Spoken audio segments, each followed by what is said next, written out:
Magandang araw mga ka-Diskarte Chicks! Welcome back sa panibagong usapin tungkol sa love at relationship.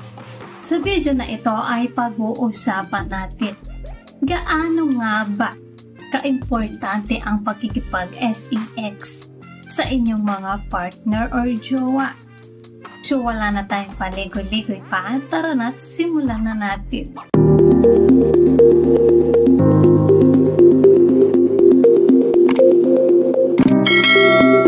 Kapansin-pansin ngayon sa panahon natin ang trend na mas maraming mag-couples or mag-jowa ngayon ang nag-e-engage na sa sex kumpara sa dating panahon.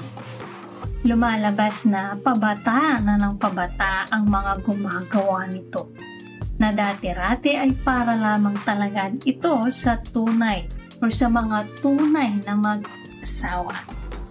Pero ika nga, nagbabago ang panahon.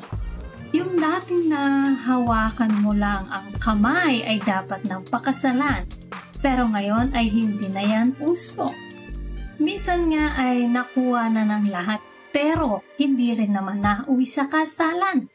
So marami na po ang nagbago sa panahon. Siyempre hindi naman ibig sabihin ay lahat ay gumagawa na nito. Meron pa rin na mga konserbatibo ngayon. So anyway, pag-usapan natin ngayon ay gaano ba ito kahalaga sa mga mag-partner ngayon. Ang pagiging liberal ng mga tao ngayon ay nagdulot na rin ng practice ng sex sa mga magjowa. Dahil sa iba't ibang factors na rin tulad ng social media, mga kabarkada at maging sa environment natin ay masasabing nakaka-impluensya dito.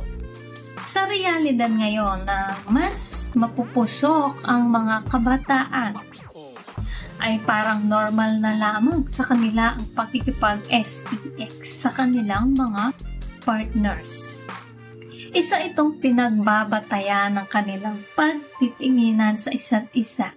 Kaya may entalidad na ang mga lalaki na kung hindi niya makukuha ang babae ay hindi niya ito tsatsagain.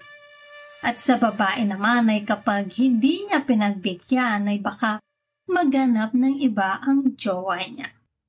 So sa ngayon, lumalabas na isa itong mahalagang patayan sa pakikipagrelasyon.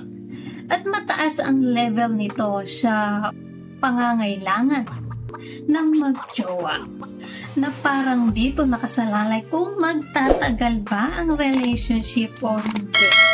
Iba na po ang karamihang pananaw ng mga tao ngayon.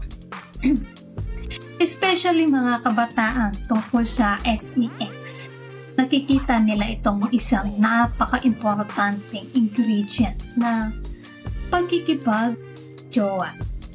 So, ang aking advice po, depende po sa inyong paninindigan dito.